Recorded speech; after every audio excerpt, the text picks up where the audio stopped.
Nico Harrison got to the Mavs. He's been a relationship guy. He was a sneaker rep at Nike. Yep. He got the job because of great relationships with superstars. Did not have a great relationship with Luka. Luka had more power in the organization, and so he moved him out. So now he's the most powerful person in the organization. I think Anthony Davis is excellent, but he's about to be 32, and if you're worried about Luka's injuries, how are you not worried about Anthony Davis's injuries? At the end of the day, you are a team that does not have your own draft pick, you being the Mavs, in 2027, 2028, 2029, or 2030. So 4 years straight, you don't have your own pick. Kyrie is turning 33, and Anthony Davis is turning 32. And your window is immediate, as opposed to having a decade of Luka. Nick Wright goes off on the Mavs for trading Luka Doncic. Check out what he had to say, and then I'll come back with my comments. Nothing could have been going on over there so bad you would trade Luka Doncic without him demanding to be traded. You don't get rid of Luka. It's quite simply one of the worst transactions in the history of professional sports. I agree. On the Mavs side of things. Real talk, man. And Bruce said that somebody, in NBA circles called him and said that if the Mavs had called them and said Luka Doncic is available, his response would be, who did he kill and how likely can we cover it up? Yeah, that's the thing with this trade. No one expected this. Again, I have my opinions. Maybe LeBron and Clutch Sports know. Maybe LeBron and Clutch knew about this. If I'm wrong, I'm wrong. But I just feel as though for a trade like this to happen, no one knew except Nico Harrison and Rob Pelinka, and I guess each organization. It's just hard to believe. And then second, why would you trade Luka if he doesn't want to trade? Is it because you didn't want to pay him the supermax of 345 M's? Was there an injury to where, you know what, I don't think it's going to be healed correctly. He's going to keep having these nagging injuries throughout the entirety of his career, and we don't want to deal with it. We want to get ahead of it. Is it because Nico Harrison didn't draft Luka Doncic and he's just trying to make this team how he envisions it? And having AD, the Nike situation, Kyrie, the same thing, just having those relationships. He's making moves. I'm not saying that he's completely wrong, but if Luka didn't demand a trade, if there wasn't some hidden injury, some chronic injury, injury that's deteriorating his body, you don't get rid of Luka. You keep him at all costs. You try to work it out, try to get him on a diet plan, nutritionist, whatever you have to do to keep Luka happy, to keep Luka engaged, and to keep him in your organization. Luka, he's still shocked. I know he's happy on the bench, trying to cheer his new guys on, but it is one of the most shocking trades in NBA history. Like the idea that this player, and I am baffled by the number of people, and it's not a lot, but the fact that it's any, and the fact that it includes the general manager of the Dallas Mavericks, who have tried to convince themselves that because Luka, let's just say he's permanently out of shape. I don't buy that, but let's say he is. And let's say the guy actually has a drinking problem. I don't think he does, but let's say he does. That means you trade him. It's incomprehensible. So here's just this is where it's very important that we have facts that we deal with. The argument for trading Luka was his conditioning, which I'm not going to act like is elite, but I am going to act like this. The most recent NBA season, who do you think played the most minutes of any player in the league? By the way, by more than 100.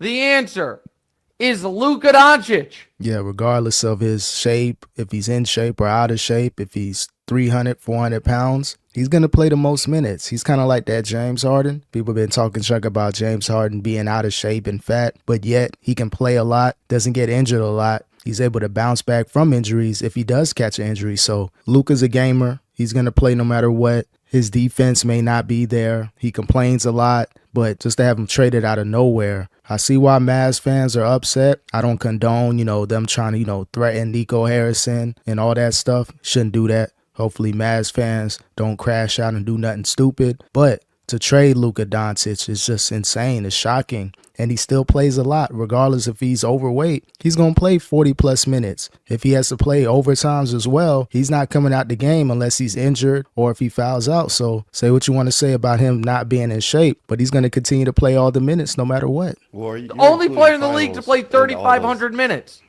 All those. Yes. Are you including? Okay. 100%. Insane. Of course. But he played more minutes than Jason Tatum. He played more minutes than Anthony Edwards, who were second and third. Yeah, of course. But are we like, oh yeah, and you saw what? That he wore down in the finals? Yeah, maybe a little.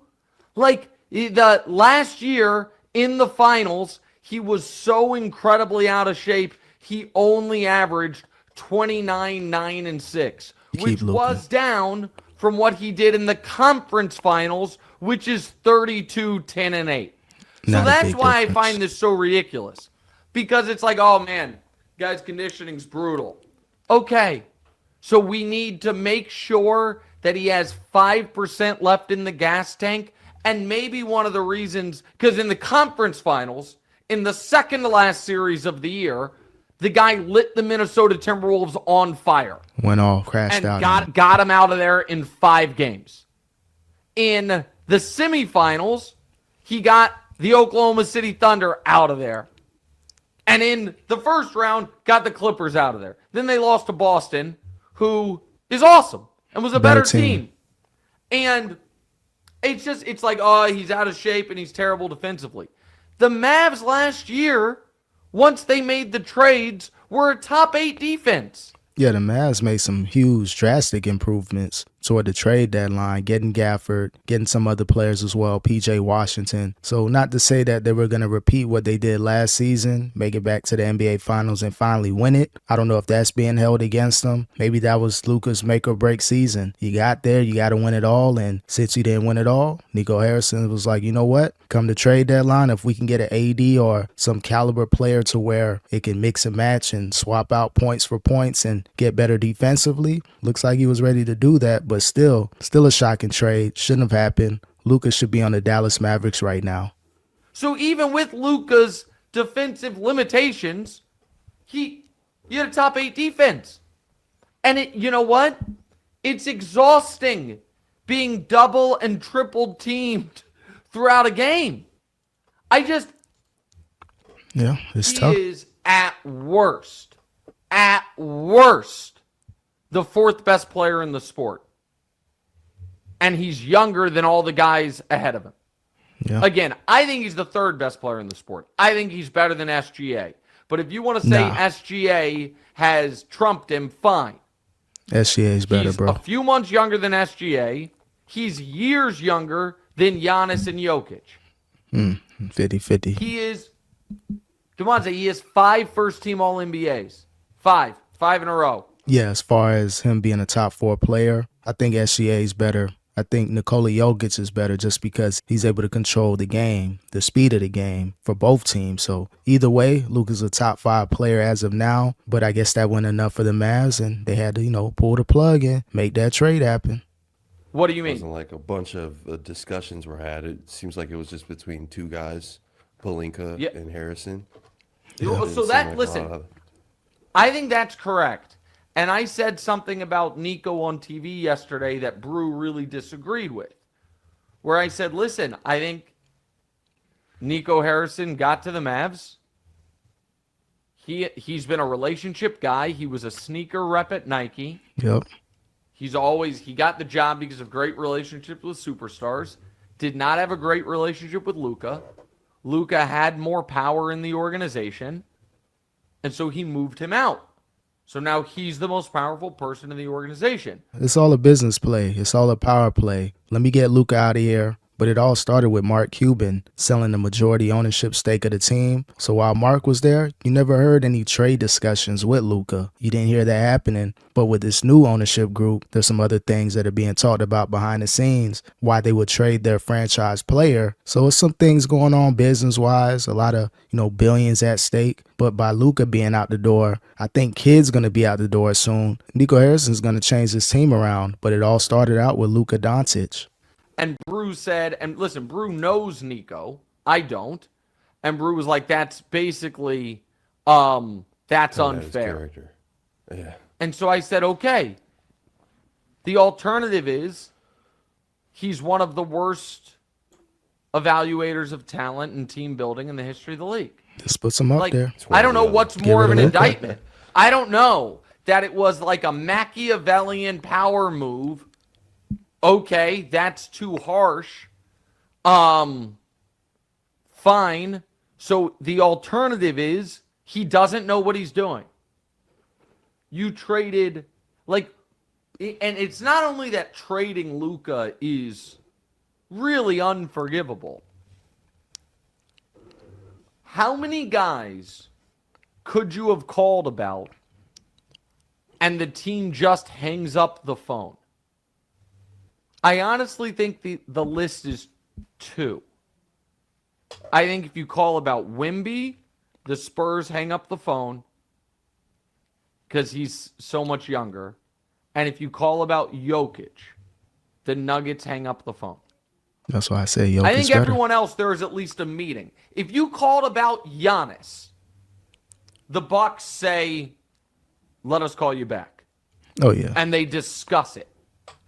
It's if you call about Jason Tatum, the Celtics say, don't tell anyone we're talking about this, but let us call you back. New ownership group. If you call about Shea. Now, I'm not saying they do it 1-for-1, but they at least have a meeting. And certainly, if you call, could you have gotten better than this return?